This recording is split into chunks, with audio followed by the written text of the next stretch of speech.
বেগম জিয়ার স্বাস্থ্য স্থিতিশীল। লন্ডন ক্লিনিক থেকে ছাড়া পাচ্ছেন 18 দিন পর, জানালেন ব্যক্তিগত চিকিৎসক। শুক্রবার রাতে যাচ্ছেন ছেলে তারেক রহমানের বাসায়। মির্জা ফখরুলের নিরপেক্ষ সরকারের দাবি আরেকটি 111-এর ইঙ্গিত। দাবি উপদেষ্টা নাহিদের। আওয়ামী লীগকে পুনর্বাসনের চেষ্টা করছে বিএনপি, অভিযোগ নাগরিক কমিটির। শেখ হাসিনার আমলে সব ভোট ছিল ভুয়া, দুর্নীতি অর্থ পাচারে ভেঙে পড়ে রাষ্ট্র ব্যবস্থা। দাভোসে প্রধান উপদেষ্টা। জুলাই চার্টারের ভিত্তিতে ঠিক হবে নির্বাচন সহ কর্মপন্থা। বাংলাদেশ থেকে বর্জ্য রফতানি হচ্ছে বিভিন্ন দেশে। বিশ্ববাজার ধরতে পৃষ্ঠপোষকতা চান উদ্যোক্তারা। অর্থনীতিতে ভূমিকা রাখতে নীতিমালার সঠিক বাস্তবায়নের তাগিদ। এবং জন্মসূত্রে নাগরিকত্ব বাতিলে ট্রাম্পের নির্বাহী আদেশকে অসাংবিধানিক আখ্যা। সাময়িক স্থগিত করলেন যুক্তরাষ্ট্রের আদালত। আপিলের ঘোষণা নতুন প্রশাসনের।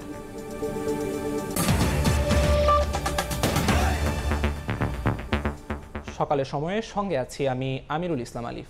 শুক্রবার রাতে লন্ডনের হাসপাতাল থেকে বাসায় ফিরবেন বিএনপি চেয়ারপারসন বেগম খালেদা জিয়া। যাবেন ছেলে তারেক রহমানের যুক্তরাজ্যের বাসায়। বৃহস্পতিবার রাতে লন্ডন ক্লিনিক হাসপাতালের সামনে সাংবাদিকদের ব্রিফিংয়ে কথা জানান তার ব্যক্তিগত চিকিৎসক ও বিএনপির স্থায়ী কমিটির সদস্য ডাক্তার AZM জাহিদ হোসেন। বলেন, প্রফেসর প্যাট্রিক কেনেডি ও জেনিফার ক্রসের তত্ত্বাবধানে চিকিৎসাধীন থাকবেন সাবেক এই প্রধানমন্ত্রী। লন্ডন থেকে শোয়েব কবিরের রিপোর্টে বিস্তারিত। অবশেষে হাসপাতাল থেকে বাসায় ফিরছেন বেগম খালেদা জিয়া। স্থানীয় সময় শুক্রবার রাতে তারেক রহমানের লন্ডনের বাসায় নিয়ে যাওয়া হবে তাকে। বৃহস্পতিবার রাতে হাসপাতালের সামনে সাংবাদিকদের ব্রিফিংয়ে বেগম জিয়ার ব্যক্তিগত চিকিৎসক ও বিএনপির স্থায়ী কমিটির সদস্য ডাক্তার AZM জাহিদ হোসেন জানান, সাবেক প্রধানমন্ত্রী শারীরিকভাবে আগের চেয়ে অনেকটাই ভালো আছেন। এইখানকার চিকিৎসকরা যদি ওনাকে ছুটি দেয়, কারণ ওই কিছু কিছু রিপোর্টের জন্য আজকেও একজন চিকিৎসক দেখে ওনাকে কিছু পরীক্ষা করার জন্য দিয়েছেন। সেই পরীক্ষাগুলো আমরা কালকে করাবো। উনি দিয়েছেন বিকেলের সন্ধ্যার দিকে এসে, সেগুলো করাবো। করে যদি সব ঠিক থাকে তাহলে হয়তো কালকে ওনার সন্ধ্যার দিকে ইভিনিংয়ে আওয়ারে ছুটি হওয়ার সম্ভাবনা আছে। তিনি আরো বলেন, বেগম জিয়ার লিভার ট্রান্সপ্লান্টের বিষয়ে সিদ্ধান্ত পৌঁছানো যায়নি। তিনি সার্বক্ষণিকভাবে প্রফেসর প্যাট্রিক কেনেডি ও জেনিফার ক্রসের তত্ত্বাবধানে চিকিৎসাধীন থাকবেন। শারীরিক অবস্থার উন্নতি অব্যাহত থাকলে সাবেক প্রধানমন্ত্রী বেগম জিয়া দ্রুতই দেশে ফিরে যেতে পারবেন বলেও জানান তিনি। উনি সার্বক্ষণিকভাবে প্রফেসর প্যাট্রিক কেনেডি এবং জেনিফার ক্রস ওনাদের সার্বিক তত্ত্বাবধানে উনি চিকিৎসাধীন থাকবেন এবং মেডিকেল বোর্ড যেটি ওনার চিকিৎসকরা আছে ওনাদের তত্ত্বাবধানে থাকবেন। মাকে দেখতে এদিনও হাসপাতালে আসেন তারেক রহমান। দাদির সঙ্গে দেখা করে বের হতে দেখা যায় বেগম জিয়ার 3 নাতনি জাইমা রহমান, জাফিয়া রহমান ও জাহিয়া রহমানকে। চিকিৎসকদের সমন্বিত সিদ্ধান্ত মোতাবেক 18 দিন পর বেগম খালেদা জিয়াকে দ্য লন্ডন ক্লিনিক থেকে তারেক রহমানের বাসায় নিয়ে যাওয়া হচ্ছে। বাসায় থাকলেও অধ্যাপক ডাক্তার প্যাট্রিক কেনেডির নেতৃত্বে গঠিত মেডিকেল বোর্ডের তত্ত্বাবধানে চলবে বেগম জিয়ার পূর্ণাঙ্গ চিকিৎসা কার্যক্রম। শোয়েব কবির, সময় সংবাদ, লন্ডন। এদিকে বিএনপি মহাসচিবের নিরপেক্ষ সরকারের দাবি আরেকটি 111 সরকার গঠনের ইঙ্গিত বলে দাবি করেছেন তথ্য উপদেষ্টা নাহিদ ইসলাম। পরিবেশ উপদেষ্টা বলেছেন, আগামী নির্বাচনে নিরপেক্ষ ভূমিকা পালন করবে অন্তর্বর্তী সরকার। তারা কোনো দলের পৃষ্ঠপোষকতা করবে না। আর জাতীয় নাগরিক কমিটি বিএনপির বিরুদ্ধে আওয়ামী লীগকে পুনর্বাসন চেষ্টার অভিযোগ তুলেছে। গণঅভ্যুত্থানে রাজনৈতিক পট পরিবর্তনের পর থেকে অন্তর্বর্তী সরকার সহ নানা মহল থেকে বারবার সংস্কারের কথা বলা হলেও দ্রুত নির্বাচনের দাবি জানিয়ে আসছে বিএনপি। এর মধ্যেই নতুন করে যোগ হলো অন্তর্বর্তী সরকারের নিরপেক্ষতা প্রসঙ্গ। সম্প্রতি এক সাক্ষাৎকারে নির্বাচনের সময় আলাদা নিরপেক্ষ সরকারের প্রয়োজনীয়তার কথা তুলে ধরেন মির্জা ফখরুল ইসলাম আলমগীর। সরকার সম্পূর্ণ নিরপেক্ষতা পালন করে তাহলেই তারা নির্বাচনে কন্ডাক্ট করা পর্যন্ত থাকবেন, তা না হলে তো নিরপেক্ষ সরকারের প্রয়োজন হবে। ছাত্ররা তারা একটা রাজনৈতিক দল তৈরি করার কথা চিন্তা করছেন, সেখানে যদি আপনার ছাত্রদের প্রতিনিধি সরকারে থাকে তাহলে তো আপনার সেখানে নিরপেক্ষ থাকতে পারবে না। বিএনপি মহাসচিবের বক্তব্য সামনে আরেকটা ১/১১ সরকার গঠনের ইঙ্গিত বলে দাবি করেছেন উপদেষ্টা নাহিদ ইসলাম। ফেসবুকে তিনি লিখেন, ১/১১ বন্দোবস্ত থেকেই আওয়ামী লীগ ফ্যাসিজমের উত্থান ঘটেছিল। ৫ আগস্ট থেকেই ছাত্র ও অভ্যুত্থানের নেতৃত্বকে মাইনাস করার পরিকল্পনা চলছে বলেও অভিযোগ করেন গণঅভ্যুত্থানের এই নেতা। এই রাজনৈতিক অবস্থানকে প্রশ্নবিদ্ধ করার একটি চেষ্টা করা হচ্ছে। আর জাতীয় নাগরিক কমিটি মনে করে এ ধরনের বক্তব্যের মাধ্যমে আওয়ামী লীগকে পুনর্বাসনের চেষ্টা করছে বিএনপি। রাজনৈতিক সংস্কৃতি এবং নির্বাচনের যে সংস্কৃতি সেটা পরিবর্তনের ব্যাপারে তাদের কোনো স্ট্যান্ড নেই এবং সেই জায়গাগুলো পরিবর্তনের ব্যাপারে তারা কোনোভাবেই আগ্রহী নন, আশাবাদী নন। কিন্তু তারা ১/১১ সরকার এমনভাবে তারা বলেন, মনে হয় যেন এখানে শেখ হাসিনা পলায়ন এবং আওয়ামী লীগের রাজনীতি মাঠ বন্ধ হয়ে যাওয়া, সেটা মনে হয় যেন একটি ষড়যন্ত্রের মাধ্যমে ঘটেছে। অভ্যুত্থান কোনো ষড়যন্ত্র নয়। আমরা পরিষ্কারভাবে বলে দিতে চাই, অভ্যুত্থান বাংলাদেশের মানুষের একটি টোটাল সামগ্রিক আকাঙ্ক্ষার মধ্যে দিয়ে ফুটে ওঠা একটি রাজনৈতিক অবস্থান। এদিকে পরিবেশ উপদেষ্টা বলেছেন, আগামী সংসদ নির্বাচনে অন্তর্বর্তী সরকারই নিরপেক্ষ ভূমিকা পালন করবে, পৃষ্ঠপোষকতা করা হবে না কাউকেই। নিরপেক্ষতা হারানোর ব্যাপারে যে প্রশ্নটা তোলা হয়েছে, আমি তার উত্তরটা বলবো যে এরকম কোনো সুযোগ আসলে নেই। সরকারের থেকে কেউই দল গঠন করবে না। এদিকে এক ফেসবুক পোস্টে বৈষম্য বিরোধী ছাত্র আন্দোলনের আহ্বায়ক হাসনাত আব্দুল্লাহ বিএনপির বিরুদ্ধে ছাত্র জনতার সম্মেলনে নতুন রাজনৈতিক দলের উত্থান দেখতে না চাওয়ার অভিযোগ এনেছেন। আল আমিন তুষার, সময় সংবাদ, ঢাকা। জুলাই চার্টারের ভিত্তিতে নির্বাচন সহ পরবর্তী কর্মপন্থা ঠিক করবে অন্তর্বর্তী সরকার। সুইজারল্যান্ডের দাভোসে বিশ্ব অর্থনৈতিক ফোরামের প্রতিষ্ঠাতার সঙ্গে এক আলোচনায় একথা বলেছেন প্রধান উপদেষ্টা ডক্টর মোহাম্মদ ইউনূস। এ সময় তিনি বলেন, বিগত ১৫ বছরে বাংলাদেশে আয়োজিত সব ভোট ছিল ভুয়া। হয়েছে ব্যাপক দুর্নীতি, স্বজনপ্রীতি ও অর্থ পাচার। সুইজারল্যান্ডের দাভোসে বিশ্ব অর্থনৈতিক ফোরাম সম্মেলনে প্রধান উপদেষ্টা ডক্টর মোহাম্মদ ইউনূসের আরও একটি ব্যস্তময় দিন। ফোরামের প্রতিষ্ঠাতা ক্লাউস শোয়াবের সঞ্চালনায় বৃহস্পতিবার অংশ নেন বিশেষ আলোচনায়, যাতে উঠে আসে ছাত্র জনতার অভ্যুত্থান আর বাংলাদেশের চলমান নানা প্রসঙ্গ। ডক্টর ইউনূস বলেন, তরুণ প্রজন্ম চায় নতুন বাংলাদেশ, আর তা গড়তে প্রতিশ্রুতিবদ্ধ অন্তর্বর্তী সরকার। বাংলাদেশে যা হয়েছে তা থেকে শিক্ষা নিতে পারে অন্যরাও। প্রধান উপদেষ্টার মন্তব্য, গত ১৫ বছরে হওয়া নির্বাচনগুলো ছিল ভুয়া। দেশের বাইরে লুটে নেওয়া হয় বিপুল পরিমাণ অর্থ, ভেঙে পড়ে রাষ্ট্র ব্যবস্থার সবকিছু। এমন অবস্থায় প্রশাসনের শৃঙ্খলা ফেরানো, ব্যাংকিং ব্যবস্থাপনা স্থিতিশীল, রিজার্ভ সহ অর্থনীতি পুনরুদ্ধারই সরকার লক্ষ্য, আর তাতে জনগণের ব্যাপক সমর্থন মিলছে বলে জানান doctor Yunus. All these young people who became voters over these 16 years didn't have a chance to vote for the first time in their life.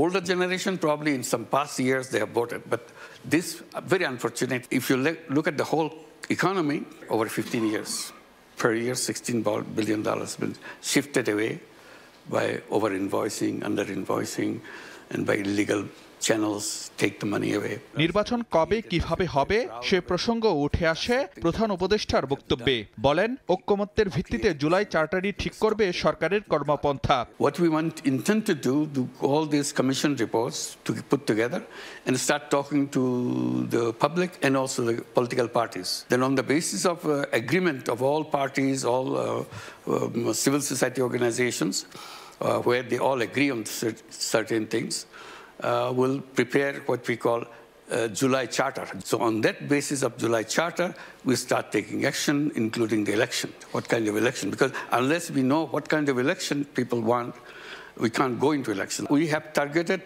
end of this year, the election to take place, if we go in a short reform agenda. If people say, no, we need a longer list of agenda reform, then we need another 6 months.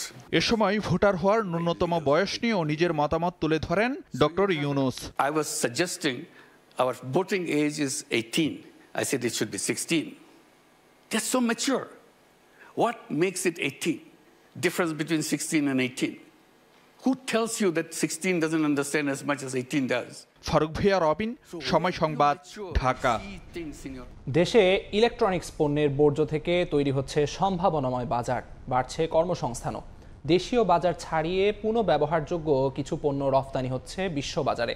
কিন্তু সরকারি পৃষ্ঠপোষকতার অভাবে নানা প্রতিবন্ধকতায় বাধাগ্রস্ত হচ্ছে বর্জ্যের বাজার। বিশেষজ্ঞরা বলছেন, অর্থনীতিতে ভূমিকা রাখতে প্রয়োজন নীতিমালার সঠিক বাস্তবায়ন। মোহাম্মদ শাহিনের ক্যামেরায় ও মোবারক শুভর পাখির চোখে তোলা ছবিতে রৌনক নিয়ন্তার প্রতিবেদন।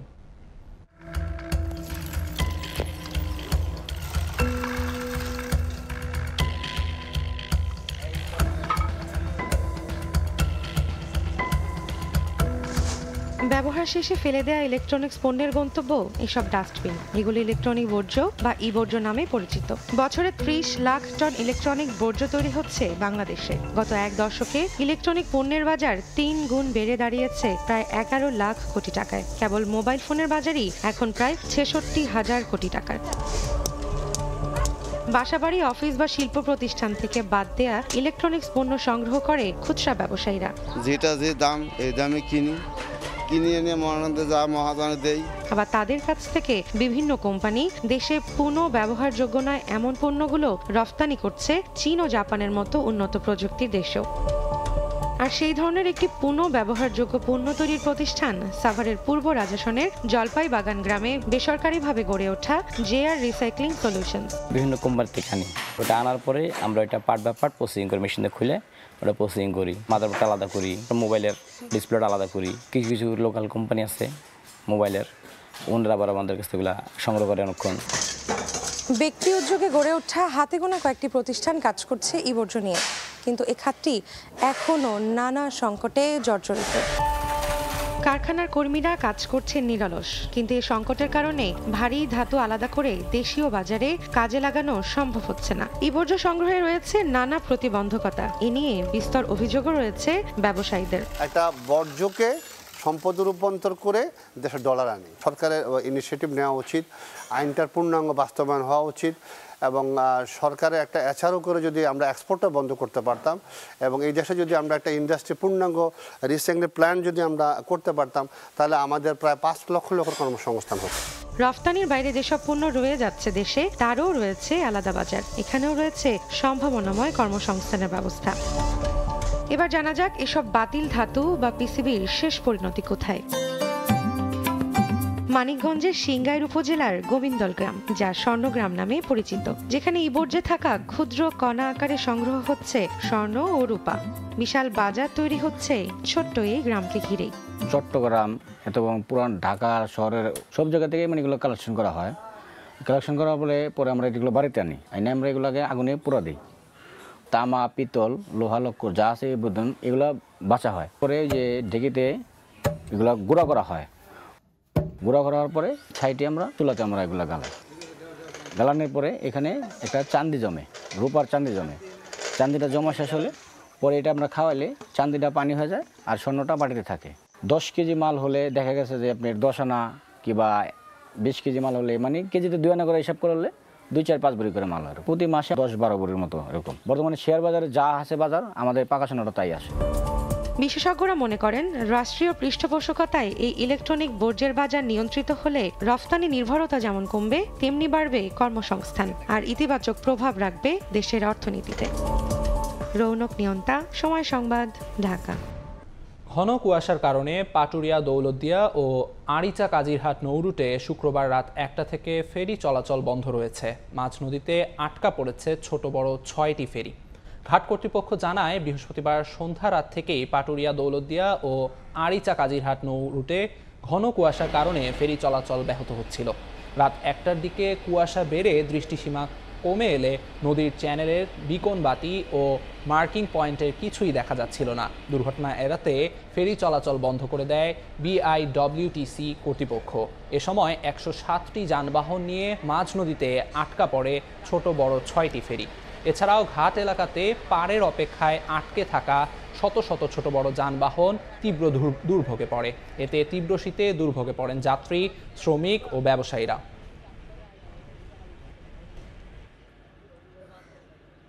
সারা রাত আমরা কষ্ট করছি, শীতে ভুগছি। আমাদের মালামাল গাড়িতে আমি একজন ব্যবসায়ী যাইতে পারি নাই। এখানে আসার রাত্রি ভেড়ে জায়গায় খুব কষ্ট হইতেছে। প্রচুর পরিমাণে ঠান্ডা, কুয়াশার তো বলার বাহুল্য, যা দেখা যায় না, আপনারা দেখতে পাচ্ছেন। আর এখানে পিছনে আপনার 200 উপরে গাড়ি আছে, প্রচুর জাম আছে। এই মুহূর্তে পাটুরিয়া ঘাটে আছেন রিপোর্টার মোহাম্মদ ইউসুফ আলী। সবশেষ পরিস্থিতি জানতে সরাসরি যাচ্ছি তার কাছে। ঘন্টা প্রায় 25 মিনিট অতিবাহিত হয়ে গেছে। পাটুরিয়া দৌলতদিয়া আপনি যে নো রোডগুলোর কথা বলছিলেন সেই নো রোডগুলো কিন্তু বন্ধ রয়েছে এখন পর্যন্ত। আজকের কুয়াশার মাত্রাটা অন্যান্য দিনের কুয়াশার মাত্রা থেকে অনেক বেশি, অর্থাৎ এখনো ঘন থেকে ঘন হচ্ছে কুয়াশা। এবং ঘাট এলাকাতে এই মুহূর্তে 3টে ঘাট অর্থাৎ পাটুরিয়া, দৌলতদিয়া, আরিচা, কাজিরহাট এবং ধাপা নাজিরগঞ্জ রোডে মোট 600-র অধিক যানবাহন কিন্তু পারে অপেক্ষায় রয়েছে।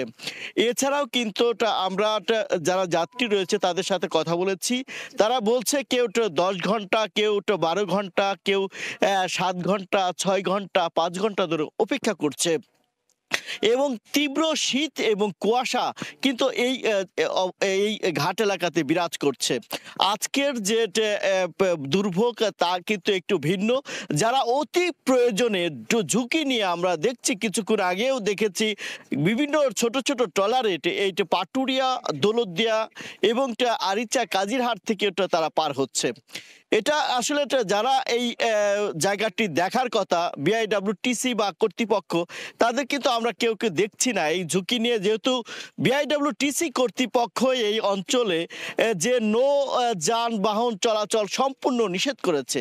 এই নিষেধাজ্ঞা অমান্য করে তারা কিন্তু এই রোডগুলোতে ট্রলার চালিয়ে একটু অধিক মুনাফা আদায় করছে, অর্থাৎ এখানের কিন্তু দেখভাল করার মতো কেউ নাই। অন্যদিকে এই এখনো কিন্তু সেই যখন সন্ধ্যা রাত থেকে আসলে কুয়াশা পড়তে শুরু করে এবং রাত 10টার দিকে কুয়াশা মাত্রা ঘনত্ব হতে থাকে, তখন এই চ্যানেলের ফেরি চলাচলের চ্যানেলের বিকন বাতি এবং মার্কিং পয়েন্টে কিছু দেখা যাচ্ছিল না। তখন দুর্ঘটনা এড়ানোর জন্য আসলে বিআইডব্লিউটিসি কর্তৃপক্ষ এই রোডে ফেরি চলাচল বা নৌযান চলাচল বন্ধ ঘোষণা করে। তারপরে কিন্তু এখন পর্যন্ত 3টি রোডে কমপক্ষে 8টি ফেরি, ছোট বড় 8টি ফেরি, 108টি বা 10টির মতো যানবাহন নিয়ে মাঝুইতে আটকে রয়েছে।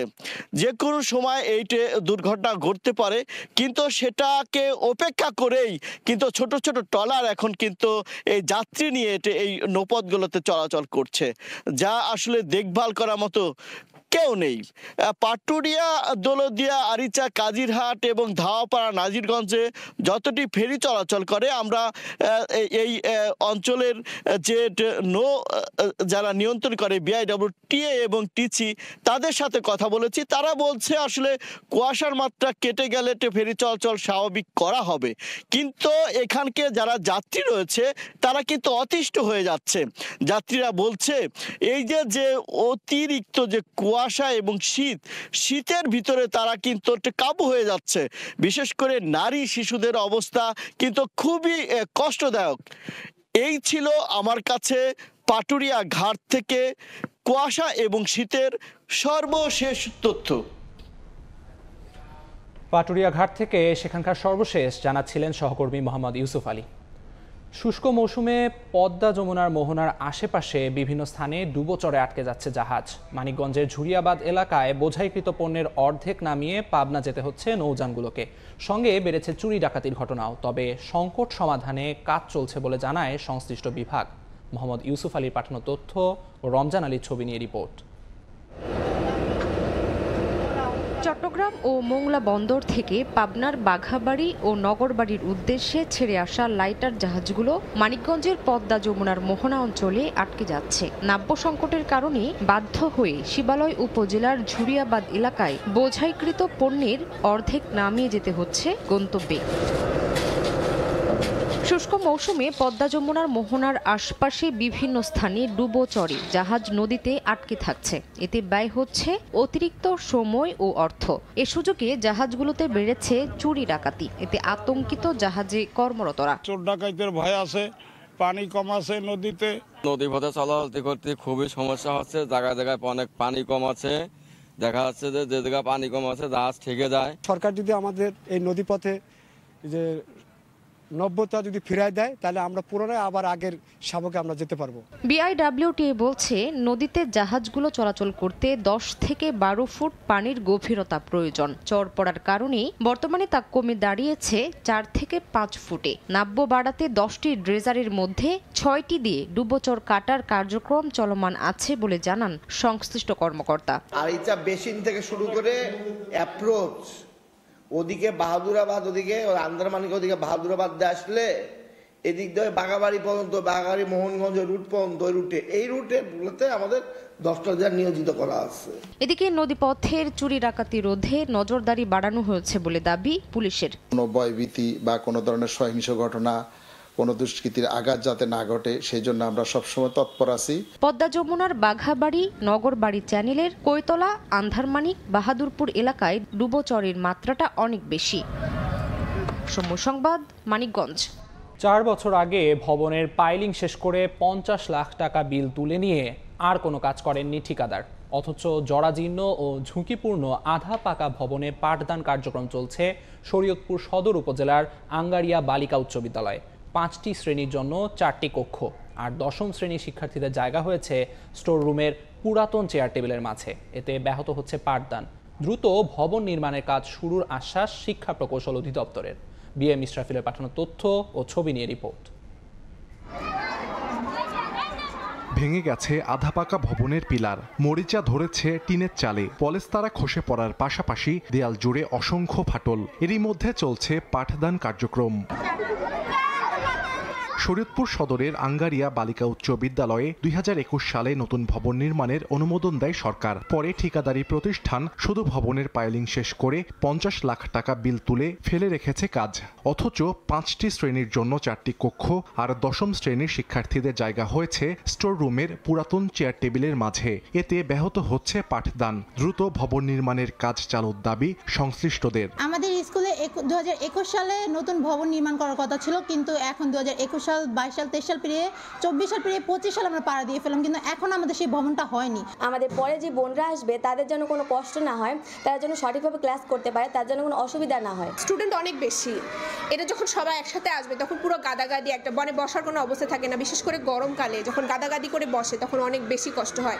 স্কুলের স্টুডেন্ট দিন দিন কমে যাচ্ছে, কারণ হচ্ছে এই ভাঙ্গাচোরা ভবনে গার্ডিয়ানও মানে সন্তানকে দিতে চায় না, আর স্টুডেন্টরাও আসতে চায় না। আমরা কর্তৃপক্ষের কাছে আবেদন জানাচ্ছি আমাদের শিক্ষার মান এবং পরিবেশ ফিরিয়ে আনার জন্য এই ভবনটি অতি দ্রুত আমাদের করা দরকার। এই প্রতিষ্ঠানে একটি নতুন বিল্ডিং অনুমোদন হয়, যার পাইলিংয়ের কাজ শেষ হয়েছে।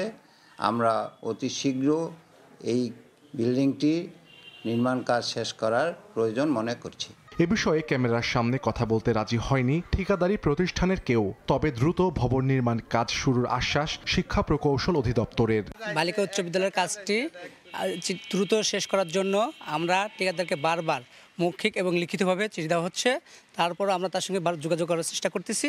আমরা আশা করি দ্রুত সময়ের ভিতরে কাজটা শেষ হয়ে যাবে। নতুন ভবন নির্মাণে ব্যয় ধরা হয়েছে 1,31,00,000 টাকা। বর্তমানে বিদ্যালয়টির শিক্ষার্থীর সংখ্যা 3 শতাধিক। সময় সংবাদ, শরীয়তপুর।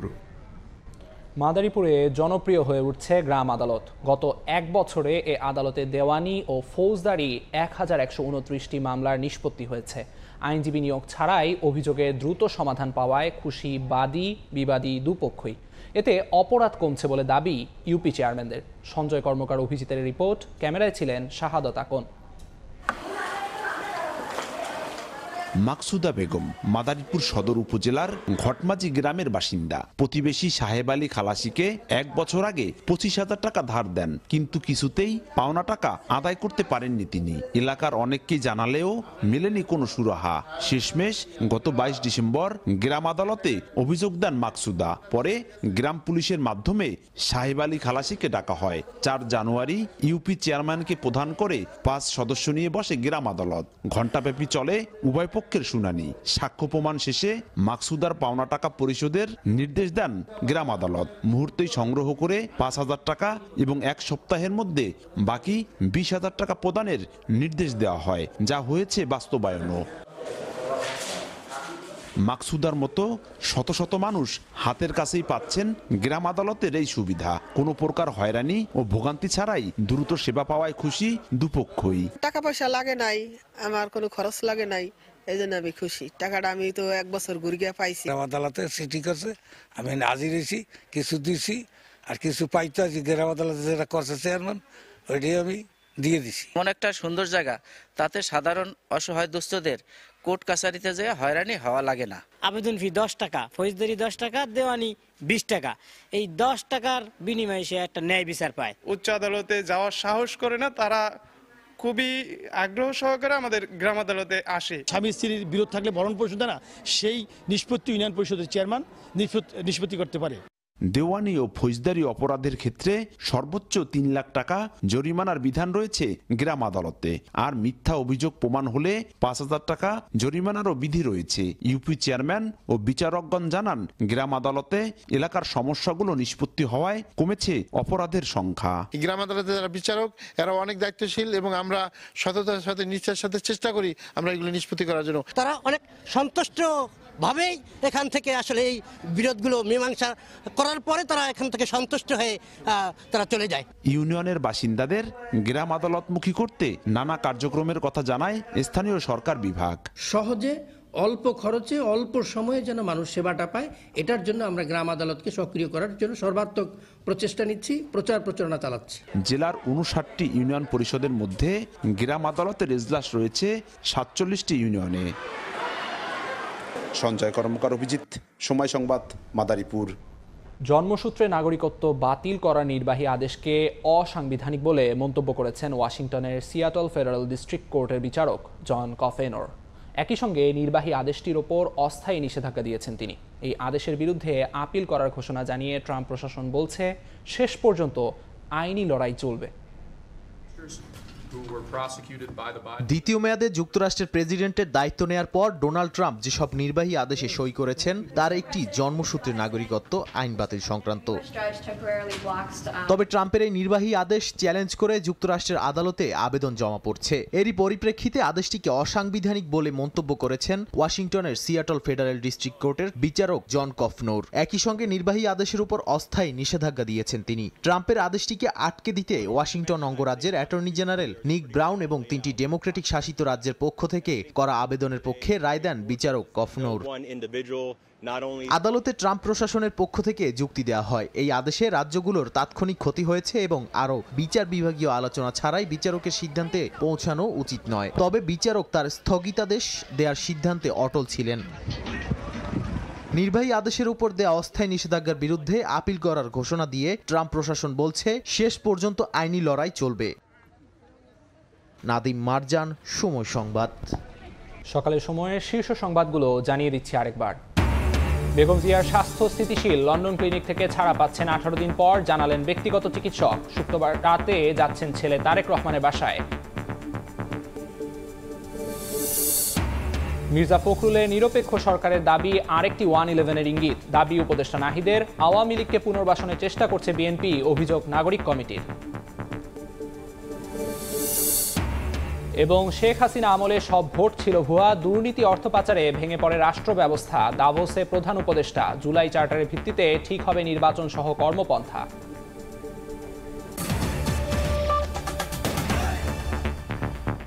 এই ছিল সকালের সময়, সঙ্গে থাকুন সময়।